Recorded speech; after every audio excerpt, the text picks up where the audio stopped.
నేను కుటుంబాలు కలిసి విన్న పాటలను ప్లే చేశాను. ప్రజలు తమకిష్టమైన ట్యూన్ కోసం వారం మొత్తం ఎదురుచూసేవారు. ఇప్పుడు సంగీతం జ్ఞాపకాల కంటే వేగంగా దూసుకుపోతోంది.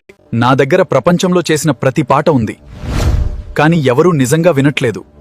కేవలం ఫీలింగ్స్ ని స్క్రోల్ చేస్తున్నారు.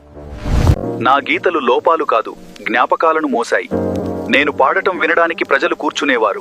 సంగీతం హృదయాలను నెమ్మదింపజేసేది. నేను బిగ్గరగా, వేగంగా, తెలివిగా ఉన్నాను. కానీ సగం పాటలు భావోద్వేగాలు ప్రారంభమయ్యే ముందే ముగుస్తాయి. సౌలభ్యం అనుబంధాన్ని భర్తీ చేసింది. మీరు మీ అభిమాన పాటను మళ్లీ ప్లే చేయడానికి నన్ను రివైండ్ చేయాల్సి వచ్చింది.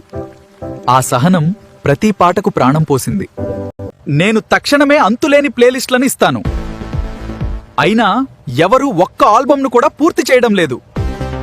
గాయకులు ఒకప్పుడు నిజమైన భావోద్వేగంతో పాటలు పాడేవారు.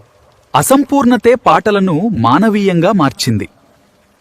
నేను ప్రతి వాయిస్ను తక్షణమే పాలిష్ చేస్తాను. కానీ పరిపూర్ణత కొన్నిసార్లు శూన్యంగా అనిపిస్తుంది. ఒక మ్యూజిక్ వీడియో ఒక ఈవెంట్లా అనిపించింది. ప్రజలు చాలా సంవత్సరాలు సాహిత్యాన్ని గుర్తుంచుకున్నారు. నేను ప్రతి గంటకు 100 పాటలను పంపిణీ చేస్తాను. చాలా వరకు కోరస్ ముగిసేలోపు అదృశ్యమవుతాయి. సాంకేతికత మనం సంగీతాన్ని వినే విధానాన్ని మార్చింది. కానీ జ్ఞాపకాలు ఇప్పటికీ తమకు ఇష్టమైన ధ్వనిని ఎంచుకుంటాయి.